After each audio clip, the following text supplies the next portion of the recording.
بسم الله الرحمن الرحيم. إن الحمد لله نحمده ونستعينه ونستغفره ونعوذ بالله من شرور أنفسنا ومن سيئات أعمالنا. من يهده الله فهو المهتد ومن يضلل فلن تجد له وليا مرشدا. وأشهد أن لا إله إلا الله وحده لا شريك له وأشهد أن محمدا عبده ورسوله. يا أيها الذين آمنوا اتقوا الله حق تقاته ولا تموتن إلا وأنتم مسلمون. يا أيها الناس اتقوا ربكم الذي خلقكم من نفس واحدة وخلق منها زوجها وبث منهما رجالا كثيرا ونساء واتقوا الله الذي تساءلون به والأرحام إن الله كان عليكم رقيبا. يا أيها الذين آمنوا اتقوا الله وقولوا قولا سديدا يصلح لكم أعمالكم ويغفر لكم ذنوبكم ومن يطع الله ورسوله فقد فاز فوزا عظيما. أيها الأحبة، فإن أصدق الحديث كتاب الله وخير الهدي هدي محمد صلى الله عليه وسلم وشر الأمور محدثاتها فإن كل محدثة بدعة وكل بدعة ضلالة وكل ضلالة في النار. اللهم إنا نعوذ بك من البدع ومن النار. أحبة، بعدكم حمد الله سبحانه وتعالى nakumtakia sala na salamu kipenzi wa umma Muhammadin sallallahu alayhi wasallam. Kwanza kabisa hatunabudi kumshukuru Allah subhanahu wa ta'ala kwa mapenzi yake makubwa kutuamsha tukiwa tuko salama, kwani kuna watu wengi ambao walilala wakiwa salama lakini hawajaamka salama. Kwa unapoamshwa na Allah subhanahu wa ta'ala uko salama, kwa hakika unatakiwa kumshukuru Allah subhanahu wa ta'ala, kwani kuna wengi ambao wameamka wakiwa ni wagonjwa, huenda wanajiandaa kwa ajili ya kwenda kutafuta matibabu, lakini pia kuna ambao walilala wakalala moja kwa moja, watu wanajiandaa kwa ajili ya mazishi. Wewe umeamshwa na Allah subhanahu wa ta'ala, unatakiwa kumshukuru Allah subhanahu wa ta'ala. Lakini pili, hatunabudi kumshukuru Allah subhanahu wa ta'ala kwa kutujalia kuiswali swala hii ya subhi tena kwa jamaa ndani ya siku ya Aljumaa. Hii pia ni neema kubwa, tumepata fadhila kubwa kuiswali swalatu subhi kwa jamaa ndani ya siku ya Ijumaa. Kwa hakika hii ni neema, na kwa neema hii kwa hakika Muislamu unatakiwa kumshukuru Allah subhanahu wa ta'ala. Kuna wengi hawajaamka, bado wamelala, hawajaona umuhimu wa kuamka kwa ajili ya kuja kumwabudu Allah subhanahu wa ta'ala, wakaona an-naumu khairun min as-salah, wao wakaona usingizi ni bora kuliko swala. Lakini pia kuna ambao wameamka wakakimbilia kwenye kazi zao, kwenye majukumu yao, wakaona kazi zao ni bora kuliko swala. Lakini wewe Muislamu kaona swala ni bora kuliko kila kitu. Umeamua kuacha usingizi wako, umeamua kuacha majukumu yako, umeamua kuacha mapumziko yako, ukaja kumwabudu Allah subhanahu wa ta'ala. Kwa hakika hiyo ni neema kubwa miongoni mwa neema ambazo umeenemeshwa na Allah subhanahu wa ta'ala katika kipindi hiki. Lakini pia hatunabudi kumshukuru Allah subhanahu wa ta'ala kwa kutujalia kubaki katika kikao hiki cha kheri, kikao ambacho mara nyingi huwa tunasema hakipendwi na shaitani. Shetani hapendi vikao kama hivi. Sasa Muislamu unapokaa na unapobaki katika vikao kama hivi, kwa hakika hiyo ni neema kubwa miongoni mwa neema ambazo pia umeneemeshwa na Allah subhanahu wa ta'ala, kutokana na nafsi kuto kuyapenda haya, kutokana na nafsi kuto kupenda kukaa katika vikao hivi vya kheri. Kwa hiyo unapojaliwa kukaa katika vikao kama hivi, kwa hakika hii ni neema. Unakaa kwa ajili ya kujifunza dini ya Allah subhanahu wa ta'ala. Kikubwa ni kutakasa nia yako, kwamba umekaa kwa ajili ya Allah subhanahu wa ta'ala na si vinginevyo, ili uweze kupata malipo makubwa ambayo yameandaliwa kwa wale ambao wanakaa kwenye vikao kama hivi. Na hasa vijana huwa tunawahimiza kwamba vijana wanatakiwa kuhudhuria vikao kama hivi kwa ajili ya kustafidi, kwa ajili ya kupata faida.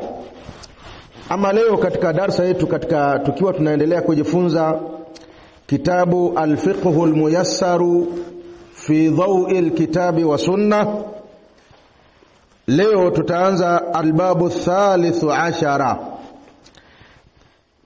mlango wa 13, fi salatil istisqai. Mlango wa 13 unahusu swala ya kuomba kunyeshelezwa mvua, swala ya kuomba Allah subhanahu wa ta'ala ateremshe mvua. Wa fihi masail, na ndani yake kuna masala mengi. Almas'alatu alula, mas'ala ya kwanza katika mlango huu, taarifuha, tutaona maana ya al-istisqa'u wa hukmuha, na hukumu ya kuswali swala ya istisqa, wa dalilu dhalika, na dalili ya swala hiyo. Awalan, kwanza taarifuha, taarifu yake, maana yake ni nini? Maana ya al-istisqa'u. Al-istisqa'u huwa talabu as-saqyi min Allah subhanahu wa ta'ala inda hajati al-ibadi ilayhi. Istisqa maana yake ni watu kuomba kunyweshelezwa mvua na Allah subhanahu wa ta'ala, ni kutaka au kuomba mvua ishushwe na Allah subhanahu wa ta'ala wakati wa haja, kwamba watu wanahitajia mvua. Ala sifatin makhsusatin, swala hiyo inaswaliwa kwa sifa maalum, kwa namna maalum. Wadhālika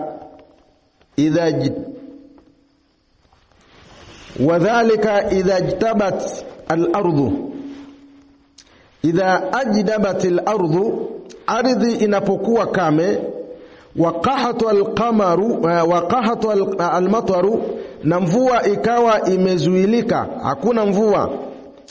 Li'annahu la yasqi wa la yunzilu al-ghaitha illa Allah wahdahu, na hakuna mtu ambaye anaweza akaishusha mvua, akanyesheleza mvua, isipokuwa ni Allah subhanahu wa ta'ala peke yake.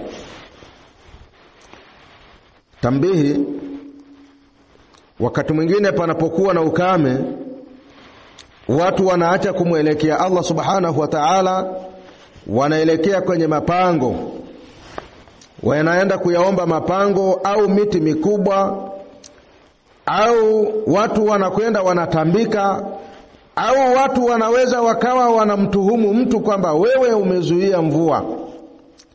Anayenyesheleza mvua ni Allah subhanahu wa ta'ala.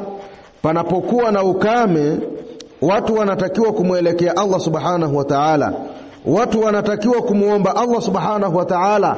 Yeye ndiye ambaye anaweza kuteremsha mvua. Thania, pili, hukumuha, hukumu yake, hukumu ya kuomba mvua. Hukumu salati al-istisqa'i, hukumu ya kuswali swala ya kuomba kunyeshelezwa mvua. Annaha sunnatun muakkadatun, hakika hiyo ni sunna iliyotiliwa mkazo. Liqauli Abdullah ibn Zaid, kwa kauli ya Abdullah ibn Zaid anasema, kharaja Rasulullah sallallahu alayhi wasallam yastasqi, alitoka mtume sallallahu alayhi wasallama akiwa anakwenda kuomba mvua, anakwenda kuomba kunyeshelezwa mvua. Fatawajjaha alqibla, akaelekea qibla, yad'u, akimuomba Allah subhanahu wa ta'ala ashushe mvua, akimuomba Allah subhanahu wa ta'ala ateremshe mvua. Wa hawala ridaahu, na akakigeuza kilemba chake. Na hii pia ni sunna kwa watu wanapokwenda kuomba mvua. Wakiwa katika tukio hilo la kuomba mvua, ni sunna kugeuza. Kama mtu ana kilemba, anakigeuza ndani kunakuja juu na juu kunakuja ndani. Wa salla rak'ataini, na akaswali raka mbili. Jahara fihima, mtume sallallahu alayhi wasallama alidhihirisha, alisoma kwa sauti. Jahara fihima bilqiraa, alisoma katika hizo raka mbili, alisoma kwa sauti ambayo inasikika. Kwa tumeona hukumu ya kuswali swala ya kuomba mvua ni sunna ambayo imetiliwa mkazo, na tumeona mtume sallallahu alaihi wasallama alikuwa anafanya namna hiyo, anatoka na anakwenda kwa ajili ya kwenda kuomba mvua panapokuwa kuna hitajio. Almas'alatu thaniya, mas'ala ya pili, sababuha, sababu ya kuomba mvua, sababu ya kuswali swala ya kuomba mvua. Wa sababuha alqahatu, na sababu yake ni ukame. Wa huwa inhibasul mataru, ukame maana yake ni kuzuiliwa mvua. Mvua imezuiliwa pakawa kuna ukame, basi hiyo ni sababu ya Waislamu kutoka kwa ajili ya kwenda kuomba mvua. Lianna nabiy sallallahu alayhi wasallama, kwa sababu mtume sallallahu alayhi wasallama kana yafaluha lidhalika, alikuwa anafanya hivyo kwa sababu hiyo. Alikuwa anaswali swala ya kuomba mvua kwa sababu ya ukame. Almas'alatu thalitha, mas'ala ya tatu, waqtuha wa kaifiyatuha, wakati wa kuomba mvua na namna ya kuiswali swala hiyo ya kuomba mvua. Waqtu salati al-istisqai, wakati wa swala ya kuomba mvua. Wa sifatuha, na aina yake au na namna ya kuiswali. Ka salati al-eid, swala hiyo ni kama vile swala ya Eid. Swala ya kuomba mvua inaswaliwa kama swala ya Eid, haina tofauti na swala ya Eid. Liqauli ibn Abbas, kwa kauli ya Ibn Abbas radhiyallahu anhuma, Ibn Abbas anasema salla an-nabiy sallallahu alayhi wasallam rak'atayn, aliswali mtume sallallahu alayhi wasallam raka mbili za kuomba mvua, kama yusalli fil eidaini, kama anavyoswali katika idi mbili. Kwa swala ya kuomba mvua haina tofauti na swala ya idi. Fayustahabbu fi'luha min al-musalla, ni sunna kuiswali swala ya kuomba mvua katika musalla, katika sehemu ya wazi, ikiwezekana hata mbugani. Ka salati al-Eid, kama vile swala ya Eid ambavyo ni sunna kuswaliwa sehemu ya wazi au viwanjani au mbugani. Watusalla rak'ataini, na swala ya kuomba mvua inaswaliwa raka mbili.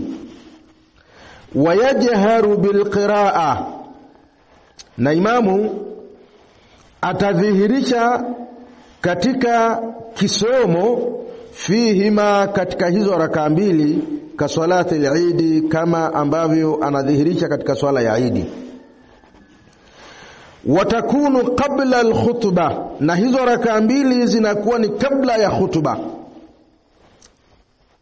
Wanaanza watu wanaswali hizo raka mbili kwanza, baada ya kumaliza ndipo imamu anasimama kwa ajili ya kutoa khutba. wakadhalika fi adadi takbirati, na vile vile imamu atafanya kwa upande wa takbira kama anavyofanya katika swala ya Eid. Kwamba rakaa ya kwanza imamu ataleta takbira 7 na rakaa ya pili imamu ataleta takbira 5 kama ambavyo anafanya katika swala ya Eid. Wama yaqra'u fiha, na kile ambacho anasoma katika swala ya Eid ndicho atakachokisoma katika swalatul istisqa, katika swala ya kuomba mvua. Wayajuzu al-istisqa'u ala ayi sifatin kanat, na inafaa kuomba mvua kwa namna yoyote ile iwayo. Fayad'u al-insanu, mwanadamu anaweza akaomba, wayastasqi fi salatihi, akamuomba Allah subhanahu wa ta'ala ateremshe mvua akiwa katika swala yake. Idha sajada, anaposujudu. Wayastasqi al-imamu ala al-minbari fi salati al-jum'ah, na vile vile imamu anaweza akaomba mvua akiwa katika hutuba ya Ijumaa, akaomba Allah subhanahu wa ta'ala ateremshe mvua. Faqad istasqa an-nabiy sallallahu alayhi wasallam ala al-minbari, Mtume sallallahu alayhi wasallam aliwahi kuomba mvua akiwa juu ya minbari yaum al-jum'a, katika siku ya Ijumaa. Kwa ni sunna au inaruhusiwa khatibu anapoona kwamba watu wako katika ukame, katika ile dua ya kwenye hutuba yake anaweza akaunganisha akaomba pia Allah subhanahu wa ta'ala ateremshe mvua.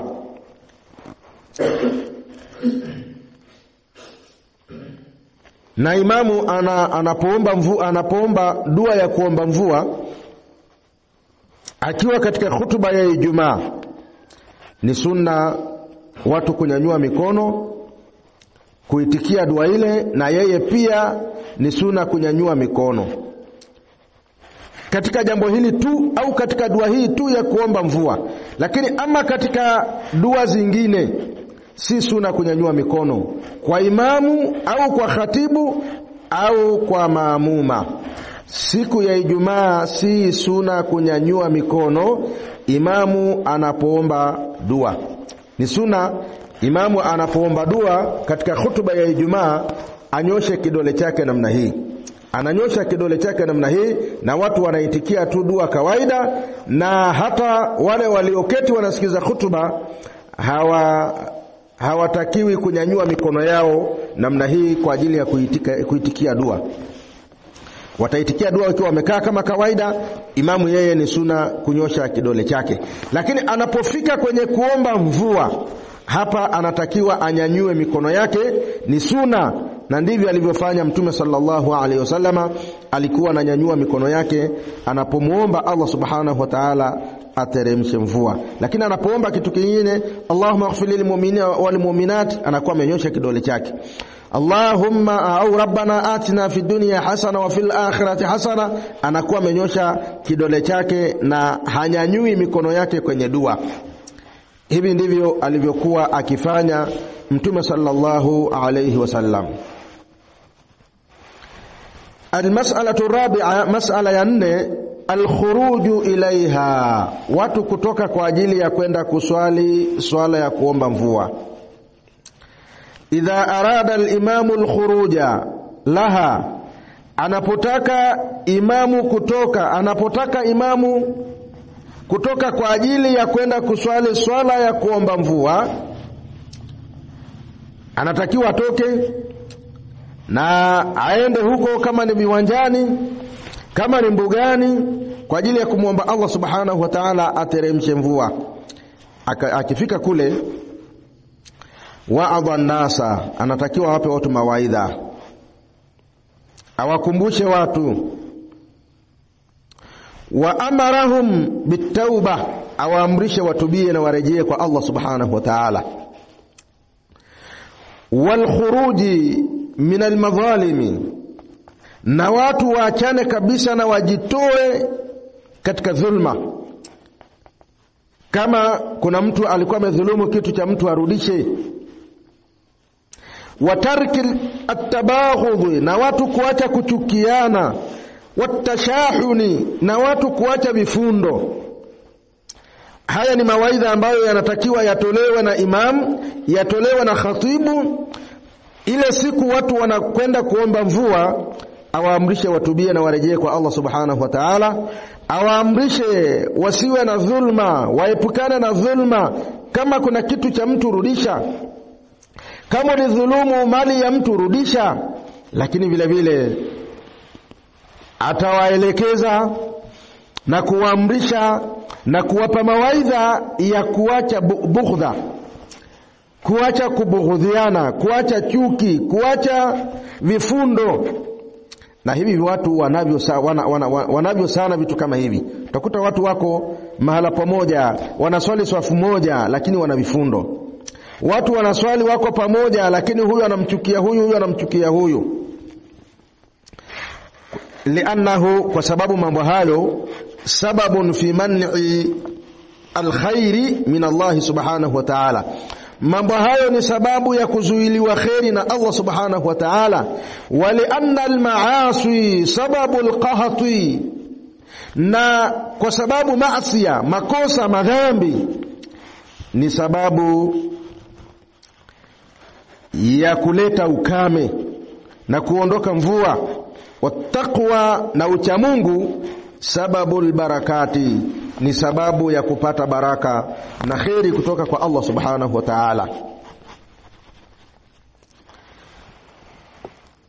Qala Allah ta'ala, Allah nasema, walau anna ahla alqura, lau watu wa miji, amanu, wangeamini, wattaqau, na wakamcha Allah subhanahu wa ta'ala, wakawa na taqwa, la fatahna alaihim barakatin minas samaa, tungewafungulia wao baraka kutoka mbinguni, wal ardi, na kutoka katika ardhi ya Allah subhanahu wa ta'ala. Walakin kadhabu, lakini wamekadhibisha. Fa akhadhnahum, tukawaadhibu, tukawapatiliza, bima kanu yaksibun, kwa yale waliokuwa wakiyatuma. Hiyo ni suratul A'raf aya ya 96.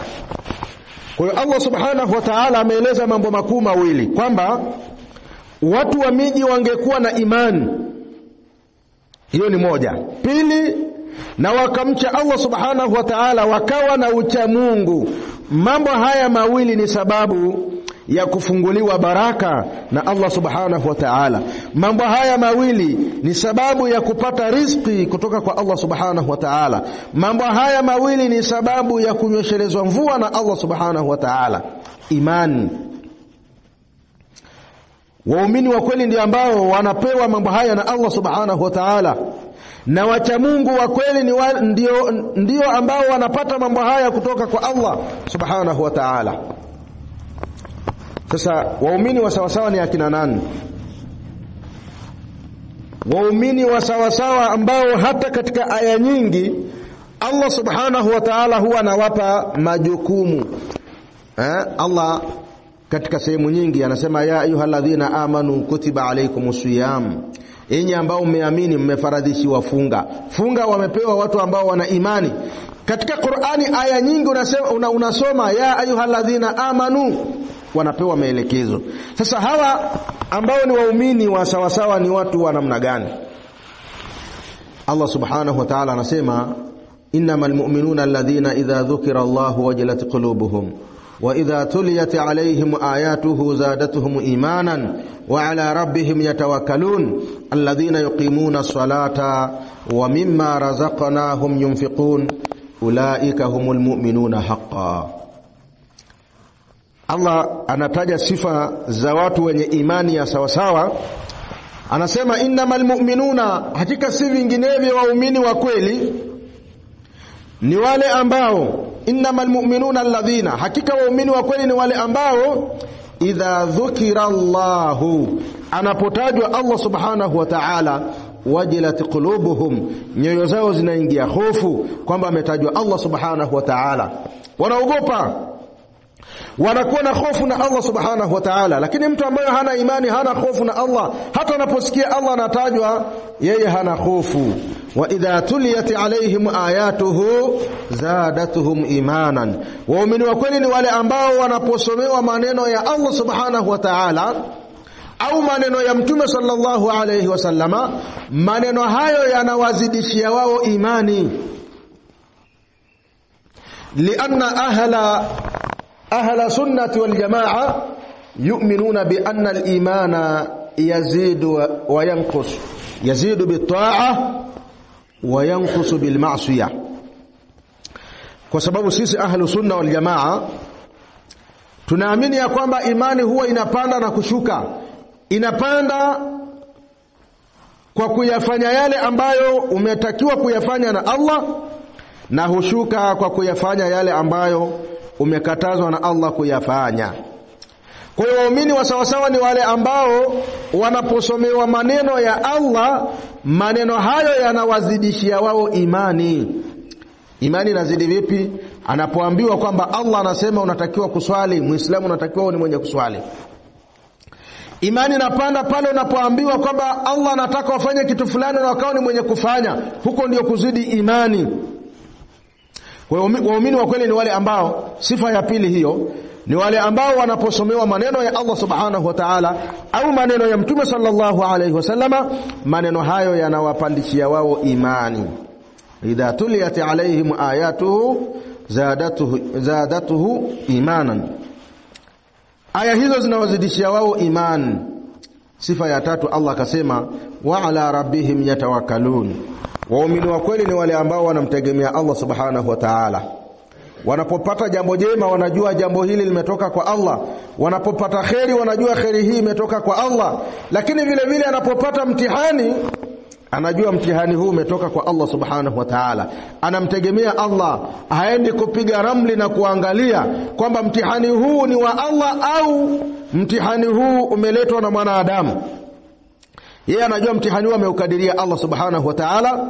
Anamuomba Allah auondoe mtihani huo, na hayuko tayari kumshirikisha Allah na kwenda kuangalia na kupigiwa ramli na kuaguliwa kuhusiana na mtihani ambao ameupata. Anamtegemea Allah subhanahu wa ta'ala. Hawa ndio waumini wa sawa sawa. Wa ala rabbihim yatawakkalun, waumini wa kweli ni wale ambao wanamtegemea Allah subhanahu wa ta'ala. Sifa ya 4, Allah anasema alladhina yuqimuna as-salata, waumini wa kweli ni wale ambao wanasimamisha swala tano. Yule ambaye anasimamisha swala tano kwa wakati kwa nyakati zake, huyu ndio muumini wa sawa sawa. Alladhina yuqimuna as-salata, waumini wa kweli ni wale ambao wanasimamisha swala tano. Wewe kama hauswali swala tano, kwa hakika wewe utakuwa na mapungufu, na mapungufu hayo unatakiwa uyarekebishe. Swali swala tano kwa ajili ya Allah subhanahu wa ta'ala. Alladhina yuqimuna as-salata, waumini wa kweli ni wale ambao wanasimamisha swala tano. Wa mimma razaqnahum yunfiqun, na waumini wa kweli ni wale ambao wanatoa katika vile ambavyo tumewapa. Katika vile ambavyo tumewapa, katika mali ambazo tumewapa, wanatoa kwa ajili ya Allah subhanahu wa ta'ala. Wanatoa kuhakikisha kwamba dini ya Allah inakwenda mbele. Allah baada ya kusema maneno hayo akasema ulaika humul mu'minuna haqqan, hao wenye sifa hizo ndio waumini wa sawa sawa. Kwa hiyo hao wenye sifa ya namna hii na wakawa ni wenye kumcha Allah, na ataqwa maana yake maulama wameleta taarifati mbalimbali. Kuna ambao wamesema attaqwa an taj'ala bainaka wa baina adhabi llahi wiqaya. Taqwa maana yake ni wewe kujiwekea kati yako na kati ya adhabu ya Allah ngome, kinga ya kukukinga na adhabu ya Allah subhanahu wa ta'ala, bifi'li al-awamir, kwa kutekeleza maamrisho ya Allah, wa tarki nawahi, na kujiweka mbali na makatazo ya Allah subhanahu wa ta'ala. Kwa hiyo wale ambao wanajiweka katika maamrisho lakini pia wanajiweka mbali na makatazo, hao ndio waumini wa sawa sawa. Kwa hiyo watu wanapojipamba na sifa ya iman, lakini pia wakajipamba na sifa ya kumcha Allah subhanahu wa ta'ala, watu hawa watateremshiwa baraka nyingi na Allah subhanahu wa ta'ala, baraka kutoka mbinguni, baraka kutoka katika ardhi. Hizo zote zitakuwa ni baraka ambazo watakuwa nazo katika ulimwengu wao. Wayatanadhafu laha, na mtu anatakiwa anajisafisha kwa ajili ya kwenda kuswali swala ya kuomba mvua. Unakuwa msafi wa nguo, unakuwa msafi wa kiwiliwili, unakuwa msafi wa roho yako. Umeutakasa moyo wako na mambo mabaya, umeutakasa moyo wako na shirki, umeutakasa moyo wako na madhambi, umetubia kwa Allah subhanahu wa ta'ala, na nguo zako zinakuwa ni safi, lakini pia kiwiliwili chako kinakuwa ni kisafi. Wala yatatayabu, lakini hautakiwi kujitia manukato. Unakwenda kuomba mvua, si suna, na wala hautakiwi uwe ni mwenye kujitia manukato, kujipulizia manukato unanukia vizuri wakati wa kwenda kuomba mvua. Jambo hilo halitakiwi. Wala yalbasu zina, na wala asivae nguo za mapambo. Vaa nguo yako iko safi tu, sio chafu, lakini isiwe na mapambo. Li'annahu yawmu istikanati wa khushu'i, kwa sababu siku hiyo ni siku ya kumnyenyekea Allah subhanahu wa ta'ala. Wa yakhruju mutawadhi'an mutakhashi'an mutadhallilan mutadarri'an, atoke hali ya kuwa una unyenyekevu, umejidhalilisha kwa Allah subhanahu wa ta'ala, ili Allah aweze kuteremsha mvua. Liqauli ibn Abbas radiyallahu anhuma, wa qauli ibn Abbas aliposema, kharaja an-nabiy sallallahu alayhi wasallama, alitoka mtume sallallahu alayhi wasallama, liistisqai, kwa ajili ya kwenda kuswali swala ya kuomba mvua, mutadhallilan mutawadhi'an mutakhashi'an mutadarri'an, yote bimaana wahid. Yani alitoka mtume ametoka mtume kwenda kuomba mvua, kwenda kuswali swala ya kuomba mvua, akiwa amejidhalilisha, amejinyenyekesha kwa Allah subhanahu wa ta'ala, ili Allah aweze kuteremsha mvua. Inshallah, kwa mpaka hapo tulikofikia tutaishia hapo kwa leo. Allah akitujalia tutaendelea kumalizia mlango huu na kuendelea na milango mingine. Kwa hiyo kwa leo itakuwa ni mwisho wa darasa yetu. Subhanakallahumma wa bihamdika, ashhadu an la ilaha illa anta, astaghfiruka wa atubu ilaika. Wa sallallahu ala nabiyyina Muhammadin wa ala alihi wa sahbihi wa sallam. Walhamdulillahi rabbil alamin.